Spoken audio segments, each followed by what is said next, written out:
Kita beralih ke sorotan lain, saudara. Salah satu saksi kasus pembunuhan Vina di Cirebon, Dede, mendatangi kantor Lembaga Perlindungan Saksi dan Korban atau LPSK untuk meminta perlindungan lembaga itu.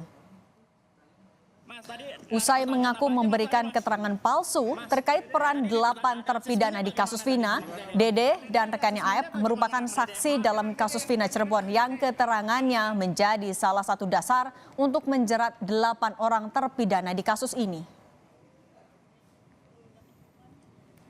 Kami sudah menghadap para komisioner LPSK dan diterima. Kemudian kami sampaikan permintaan kami untuk perlindungan bagi terpidana dan saksi-saksi yang kami miliki.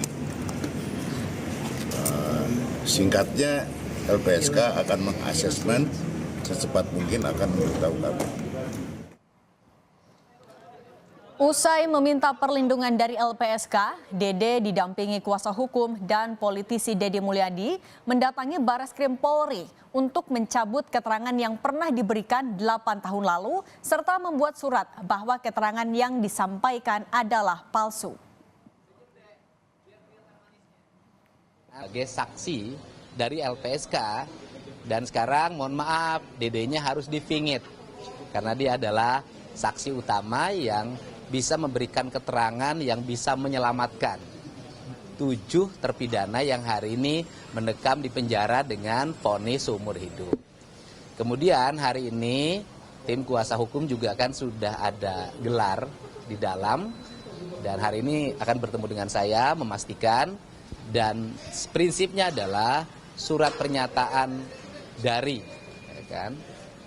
pencabutan keterangan yang terdahulu dan pernyataan bahwa seluruh kesaksiannya itu dulu adalah palsu, sudah disiapkan dan nanti akan diserahkan ke tim penyidik Barreskrim.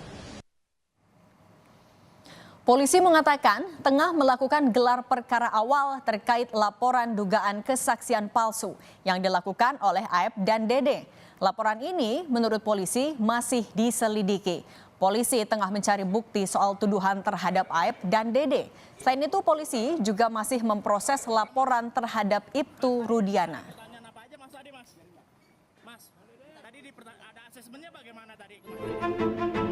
Meskipun saya masuk penjara, menggantikan 7 terpidana itu saya siap, Pak.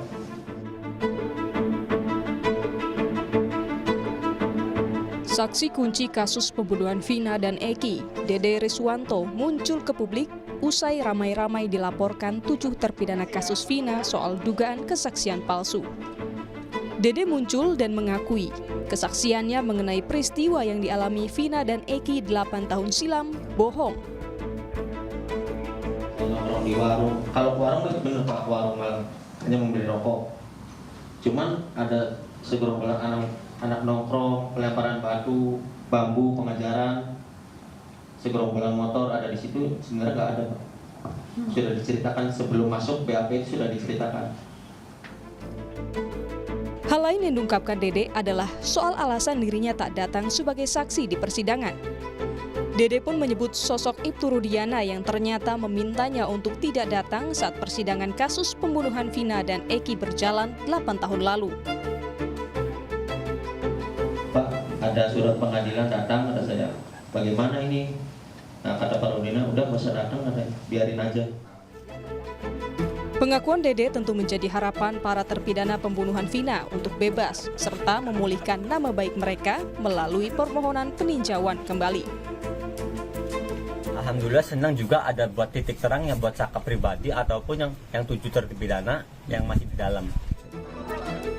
Dede sebelumnya telah dilaporkan terkait soal kesaksian palsu ke polisi. Keterangan Dede menambah daftar sejumlah kejanggalan proses pengungkapan kasus pembunuhan Vina Eki yang harus dituntaskan kepolisian. Tim Liputan, Kompas TV. Untuk mengetahui informasi terkini soal penanganan kasus kesaksian palsu di kasus Vina, sudah bergabung bersama kami ada jurnalis Kompas TV Triksi Valencia di Mabes Polri Jakarta. Triksi, selamat petang. Apa informasi terkini dari gelar perkara dan juga rangkaian penyelidikan kasus saksi palsu di kasus Vina?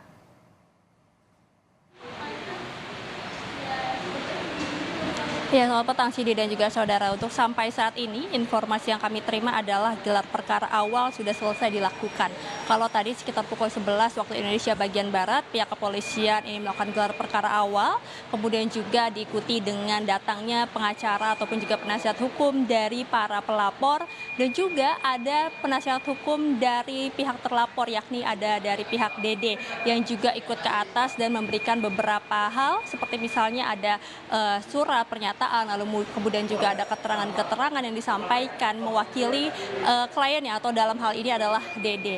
Nah, terkait dengan apa yang menjadi gelar perkara, hasilnya, kemudian juga apa yang kemudian didalami dalam gelar perkara ini, Sidi dan juga saudara, kita dengarkan kutipan dari Dirtipidum Barreskrim Mabes Polri, Brigjen Juhandadi Raharjo berikut ini.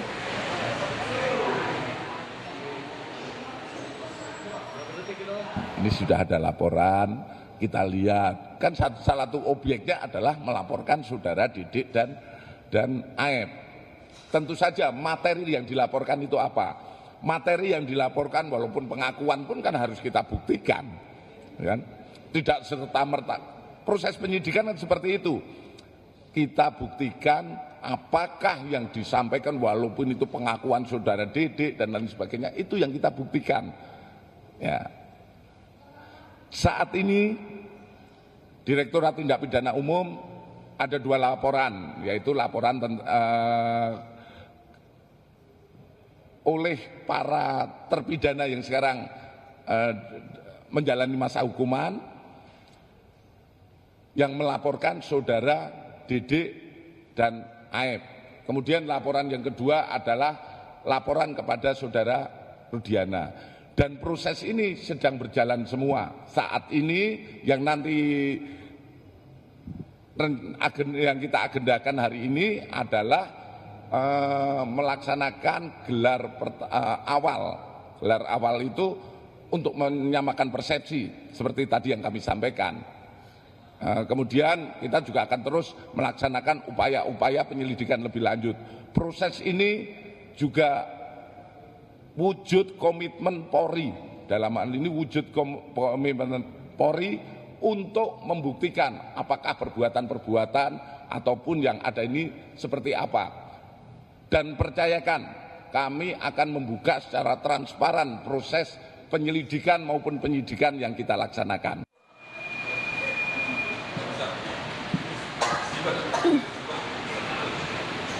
Dalam gelar perkara awal, pihak kepolisian ini tentu mencari tahu dan juga mendalami bagaimana duduk perkara dari laporan-laporan yang masuk. Tadi sudah disampaikan ada 2 laporan, namun dalam gelar perkara pada hari ini adalah gelar perkara awal untuk kasus ataupun juga pelaporan terkait dengan keterangan palsu yang dilakukan ataupun yang disampaikan oleh Aep dan juga oleh DD. Selain itu juga pihak kepolisian mendalami terkait dengan objek pelaporan dan juga barang bukti. Ada barang bukti yang memang sudah disampaikan pada saat pelaporan awal, lalu kemudian juga pada saat hari ini gelar perkara awal, tadi dikatakan oleh pengacara dari para terpidana juga membawa keterangan-keterangan maupun juga barang bukti baru. Akan tapi memang tidak disampaikan secara rinci apa saja barang bukti yang dibawa ataupun juga diserahkan kepada penyidik sampai saat ini. Namun dari keterangan-keterangan Dede, lalu kemudian juga dari bukti-bukti kuat yang sudah didapatkan dari pihak pengacara, inilah yang kemudian diserahkan kepada penyidik untuk bisa didalami. Nah, dari gelar perkara awal, Cindy dan juga saudara, ini baru nanti pihak kepolisian ataupun juga penyidik ini akan melihat apakah memang ada unsur pidana, apakah memang terlihat bukti-buktinya juga sudah cukup. Nah, dari situlah baru nanti kesimpulannya pihak kepolisian ataupun juga penyidik ini bisa menaikkan statusnya dari penyelidikan menjadi penyidikan. Nah, ini masih berproses ini tentu saja karena baru kelar hari ini gelar perkara awal, jadi masih menanti apakah memang ditemukan unsur pidana dari para pelaporan, lalu kemudian juga dari bukti-bukti yang disampaikan, termasuk juga nanti akan dilanjutkan adalah meminta keterangan dari pihak DD yang dikatakan minggu depan ini akan memanggil dari DD memberikan keterangan untuk membuktikan dan juga mengklarifikasi dan juga menguatkan terkait dengan pelaporan maupun juga keterangan-keterangan yang sudah dikumpulkan dari pihak kepolisian untuk menentukan apakah memang ada unsur pidana maupun juga ini bisa dinaikkan menjadi penyidikan. Cindy. Baik, jurnalis Kompas TV Triksi Valencia melaporkan langsung dari Mabes Polri. Terima kasih, selamat bertugas kembali.